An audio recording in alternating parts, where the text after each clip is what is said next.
My name is Dr. Yusuf Al-Khattani, and this is the story of how saving lives led me to question everything I believed, and how that question cost me my family, my country, and my daughters. Before we continue, I want to ask you something. Wherever you are right now, whether you're in America, the United Kingdom, Egypt, Malaysia, France, or anywhere else, please leave a comment telling me where you're watching from. We are family, connected across borders and cultures, and we need to lift each other up in prayer. Because what I'm about to share reminds us that the truth sometimes demands a price we never imagined we'd have to pay. I was 38 years old when I lost everything I'd spent my life building. Jeddah is Saudi Arabia's second-largest city, a cosmopolitan port on the Red Sea where modernity and tradition exist in constant tension. I was an emergency room physician at one of the city's most prestigious hospitals, known for my diagnostic skills and my calm under pressure. I came from a prominent family. My father was a successful businessman with connections to religious authorities and government officials. My life was secure, respected, comfortable. I had a wife, Miriam, whom I'd married 12 years earlier. We had 2 daughters, Layla, who was 9, and Noor, who was 7. They were my joy. Every evening when I came home from the hospital, exhausted from 12-hour shifts, their laughter would revive me. Layla wanted to be a doctor like me. Noor wanted to be an artist. I was raising them to believe they could be anything. I was devout in my faith, praying 5 times daily, fasting during Ramadan, giving to charity, planning for Hajj. I believed I was serving God by saving lives, that my medical work was a form of worship. Everything in my life made sense. Everything fit together. Until the night they brought in Salma. She was 19 years old. She'd swallowed an entire bottle of pills, a suicide attempt. We pumped her stomach, stabilized her, saved her physical life. But when she regained consciousness, the look in her eyes haunted me. She didn't want to be saved. Over the following days, while she recovered in the hospital, I learned her story. She'd been forced into an engagement with a man 40 years older than her, a business associate of her father's. She'd begged her family to reconsider, but they told her it was already decided, that her duty was to obey. So she tried to escape the only way she thought she could. Now that she'd survived, she would be sent back to the same situation. The marriage would proceed. Her attempted suicide had only brought more shame on her family, making her situation worse. I tried to intervene. I spoke with her father, suggesting she needed psychological care, that forcing her into this marriage might have tragic consequences. He looked at me with cold eyes and told me to focus on medicine and leave family matters to those who understood such things. Salma was discharged a week later. I never found out what happened to her. But her face stayed with me, the despair, the resignation, the death in her eyes even though her body was alive. For the first time in my life, I found myself questioning the religious framework I'd always accepted. If this was God's will, for a young woman to be trapped, powerless, desperate enough to try to end her own life, what kind of God was that? If our religious laws led to this kind of suffering, were they truly from a loving Creator? These thoughts terrified me. I'd been taught that questioning was dangerous, that doubt was a path to hell. But I couldn't stop the questions from coming. I started researching online, using a VPN to access websites blocked in Saudi Arabia. I told myself I was doing comparative religious study to strengthen my own faith, to find answers that would settle my doubts. I read Islamic apologetic. But I also, almost accidentally, started reading Christian materials. I came across a website that explained Christian beliefs about human worth and dignity. It said that every person, male or female, young or old, powerful or powerless, was created in God's image and therefore had inherent value. That God didn't love people because of their obedience or their family connections or their status, but simply because He'd created them and chosen to love them. This was radically different from what I'd been taught. I'd always understood that God's favor had to be earned through proper behavior and submission. But this was saying God's love was unconditional, freely given, not based on performance. I was intrigued and disturbed in equal measure. At the hospital, there was a Filipino nurse named Grace who worked in the ER with me. She was competent, compassionate, and had a calmness about her that I'd always admired. We'd worked together for 3 years, and I trusted her. One evening, during a rare quiet moment in the year, we were talking about a particularly difficult case. I mentioned carefully that I'd been thinking about questions of suffering and God's will. Grace looked at me thoughtfully, then asked if I'd ever read what Jesus said about suffering. I told her I knew Jesus was a prophet in Islam, but I wasn't familiar with the Christian texts. Over the following weeks, Grace and I had many conversations during breaks or quiet nights. She never pushed, never preached. She just answered my questions and shared her own faith journey. She told me about a God who entered into human suffering rather than standing apart from it. About a Jesus who wept with those who wept, who touched the untouchable, who elevated the marginalized. She eventually gave me a Bible, a small, discreet one that I could hide. I read it secretly at home late at night, or in my car during breaks. I was mesmerized by the Gospels. This Jesus was nothing like the distant, demanding God I'd always tried to please. He was intimate, personal, loving. He called his followers friends, not just servants. He said he came not to be served but to serve. But the moment that broke me happened on a Tuesday afternoon.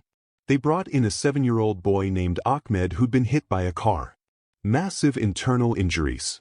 We worked on him for 2 hours. Transfusions, surgery, everything we could do. But his injuries were too severe. I watched him die on my table, his small body finally going still despite everything we tried. I went to my car afterward and just sat there in the parking garage, the weight of it crushing me. I'd spent 15 years as a doctor trying to save everyone, trying to fix everything, carrying the burden of life and death on my shoulders. And it was breaking me.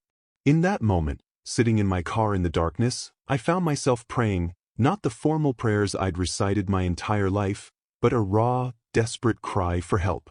I told God I couldn't carry this weight anymore. That I needed something I didn't have. That I was drowning. And I felt something shift. A presence. A peace I couldn't explain. And words came into my mind, words I'd read in the Bible. Come to me, all who are weary and burdened, and I will give you rest. In that moment I surrendered. I told Jesus that if he was real, if he truly was who he claimed to be, I wanted to follow him. I wanted this rest, this peace, this relationship with a God who understood suffering because he'd experienced it himself. I wept in that car for an hour. When I finally drove home, something fundamental had changed in me. Over the following months, I continued meeting secretly with Grace and a small group of Christians, mostly expatriate workers, but also a few Saudi converts who'd found each other through careful, discreet connections. They became my family in faith. They taught me, encouraged me, answered my endless questions. After 6 months, I asked to be baptized. It was dangerous. Baptisms in Saudi Arabia had to be completely secret. We gathered at a private residence of a Western expatriate who had diplomatic immunity, thinking this would provide some protection. There were maybe 15 people there. The baptism itself was beautiful. I went under the water feeling the weight of my old life washing away, and came up feeling reborn. For the first time in months, I felt genuine joy. We didn't know that one of the people in the group was an informant for the religious police, the Mutaween. He'd infiltrated the Christian community weeks earlier, pretending to be a Filipino worker curious about Christianity. He'd taken photos. He'd gathered names. He'd been waiting for the right moment. That night was the right moment. Within an hour of the baptism, there was pounding on the door. The religious police had come with regular police backup. They arrested all the Saudis in the group, 3 of us. The expatriates were detained but would be deported. But for us Saudi citizens, the consequences would be much worse. They took us to a detention center. They separated us immediately. I was thrown into a cell and left alone for 2 days with no food, minimal water, no information about what would happen to me. When they finally came for me, the interrogation began. They had the photos from the baptism. They had evidence of my attending Christian gatherings. They tracked my internet history despite the VPN. They had testimony from the informant about my conversations and my confession of faith in Jesus. The evidence was overwhelming. They told me I was guilty of apostasy, leaving Islam, which is punishable by death in Saudi Arabia. They said my only option was to publicly renounce this madness, to declare that I'd been confused or deceived, to return to Islam and beg for forgiveness. I told them I couldn't do that I believed Jesus was the Son of God, that he'd died for my sins and risen from the dead, that I'd experienced his presence and couldn't deny what I knew to be true. The beating started that same day. They didn't do it themselves, the interrogators. They had men for that. Men who would come into my cell and methodically hurt me, hitting my body where bruises wouldn't show easily. Stress positions that left no marks but caused excruciating pain. Sleep deprivation. Psychological torture. But worse than the physical abuse was the psychological warfare. They told me my family had been notified, that my father was ashamed, my mother was heartbroken, my wife was humiliated. They said my daughters would grow up knowing their father was an apostate, that they'd be tainted by my choice, that no one would marry them because of the shame I'd brought on the family. After 2 weeks, my father came to see me. I hoped, he'd come to support me or at least to understand. But when I saw his face, I knew better. He told me I'd destroyed the family name, that his business relationships were in jeopardy, that his standing in the community was ruined, that I'd been selfish and foolish and insane. Then he said something that broke me more than any beating. He told me he was going to claim I'd had a mental breakdown, that I wasn't responsible for my actions because I was mentally ill, that he was petitioning to have me transferred to a psychiatric facility where I could receive treatment. I realized what he was doing. By declaring me mentally ill, he could save face.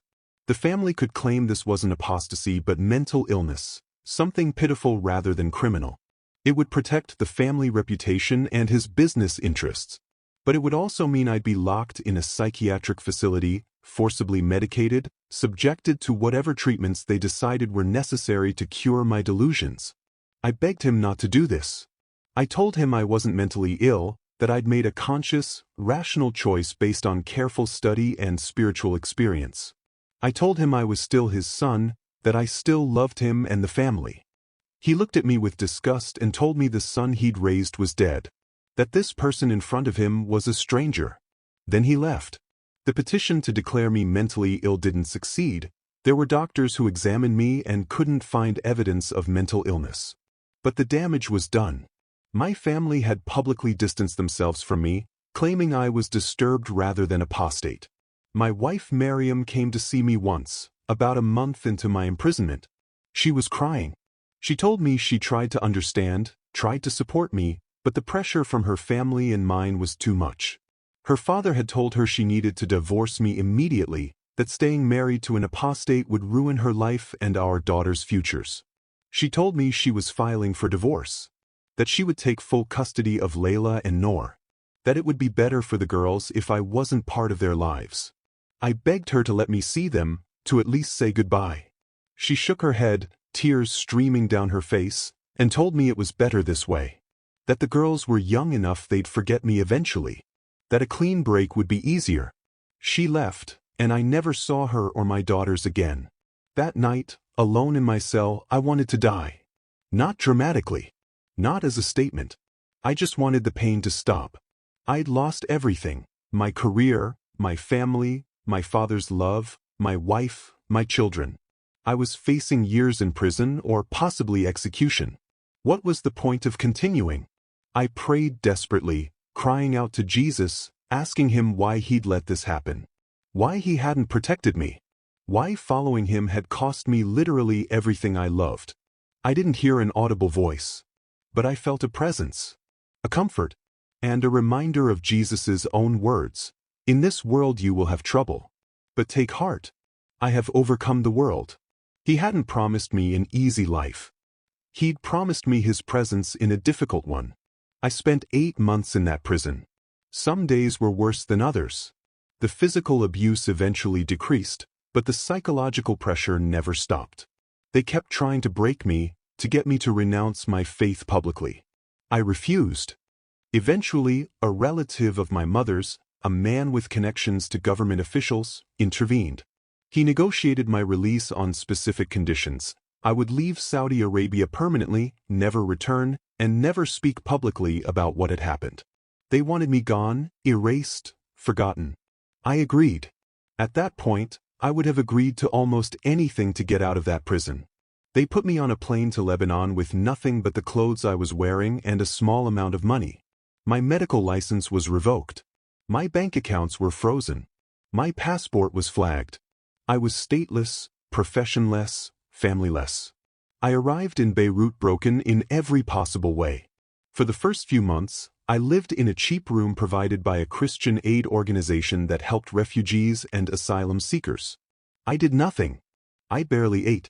I stared at walls. The depression was so heavy I could barely move under its weight. I was angry, furious at God for letting this happen, furious at my father for betraying me, furious at Miriam for taking my daughters, furious at myself for ever reading that Bible, ever questioning, ever converting. A Lebanese pastor named Elias started visiting me. He was patient. He didn't try to fix me or cheer me up. He just sat with me in my anger and grief. Eventually, he told me about a clinic serving Syrian refugees in the Bekaa Valley. They desperately needed medical staff. He said he knew I'd lost my license to practice in Saudi Arabia, but Lebanon's refugee clinics weren't as strict about credentials. They just needed someone who knew medicine and cared about people. I told him I didn't care about people anymore. That caring had cost me everything. He said that was okay, that maybe I should come anyway. That sometimes doing the right thing even when you don't feel like it is the first step back to feeling anything at all. I started volunteering at the clinic out of sheer desperation for something to occupy my time. The conditions were terrible, overcrowded, under-resourced, overwhelming need. Syrian refugees who'd fled war, who'd lost homes and family members, who were living in tents and struggling to survive. At first, I went through the motions mechanically. I diagnosed. I prescribed. I treated. But I felt nothing. Then I met a woman named Aisha. She was a Syrian refugee, a widow whose husband had been killed in the war. She had 4 children under the age of 10. She came to the clinic because her youngest daughter had a severe respiratory infection. I examined the girl and prescribed antibiotics. Aisha started crying with relief. She told me she'd been so afraid her daughter would die that she couldn't bear to lose anyone else. She thanked me over and over, calling me a gift from God. Something cracked in my chest. This woman had lost so much: her husband, her country, her home, her security. Yet she still had hope, still had gratitude, still believed God could send gifts in the middle of suffering. I started paying attention to the other patients, really seeing them. A man who'd lost both legs in a bombing. A teenager who'd watched his entire family die. An elderly couple who'd walked for 3 days to reach safety. People who'd been shattered by circumstances beyond their control but who kept getting up, kept trying, kept hoping. They reminded me that I wasn't the only one who'd lost everything. That suffering was the common human experience. That the question wasn't whether we'd be broken, we all would be, but whether we'd let the breaking destroy us or transform us. Slowly, over many months, I began to heal. Not completely, not quickly, but gradually. I still thought about my daughters every single day. Layla would be 10 now. Noor would be 8. I wondered what they looked like, what they were learning, whether they ever thought about me. The grief of losing them was a constant ache that never fully went away. But I was learning that grief and purpose could coexist. That I could carry the pain of loss while still doing meaningful work. That serving these refugees, these broken, suffering people, was somehow helping to mend my own shattered heart. One day, I was treating a young Syrian boy who reminded me of Ahmed, the 7-year-old who died on my table back in Jeddah. This boy had been injured by shrapnel and was terrified. I held his hand while I treated his wounds, speaking softly to him, telling him he was brave. When I finished, he hugged me tightly and wouldn't let go. In that moment, I felt it again, that same presence I'd felt in my car the day Ahmed died. That same peace. And I understood something I hadn't before: Jesus hadn't abandoned me in that Saudi prison. He hadn't failed to protect me. He'd walked through the suffering with me, just like he was walking through this refugee camp with these suffering people. And he was using even my losses, my shattered career, my broken family, my exile, to position me exactly where I was needed most. I'm 40 now. I live in Lebanon. I work full-time at the refugee clinic. I'll probably never see my daughters again. I'll never practice medicine in a prestigious hospital again. I'll never go home to Saudi Arabia. My father hasn't spoken to me since that day in prison. My former life is completely, irreversibly gone. But I'm discovering that sometimes God doesn't restore what we've lost. Sometimes He gives us something entirely different. Not better or worse, just different. A new calling. A new purpose. A new family. The refugees I serve have become my family. The clinic has become my home. The work I do, less prestigious, less compensated, less recognized than what I did before, has become more meaningful than my old career ever was. Because I'm not just healing bodies anymore. I'm healing alongside broken people who understand loss. I'm learning that the wounded healer is sometimes the most effective healer. That scars don't disqualify you from service, they equip you for it. I still miss my daughters with an ache that takes my breath away. I still grieve the relationship with my father that I'll never have. I still have days when the anger and depression threaten to overwhelm me. But I'm also discovering that Jesus meant what He said, that He gives us rest not from our burdens, but in the middle of them. That His presence transforms suffering even when it doesn't remove it. That following Him costs everything, but gives us something worth more than everything.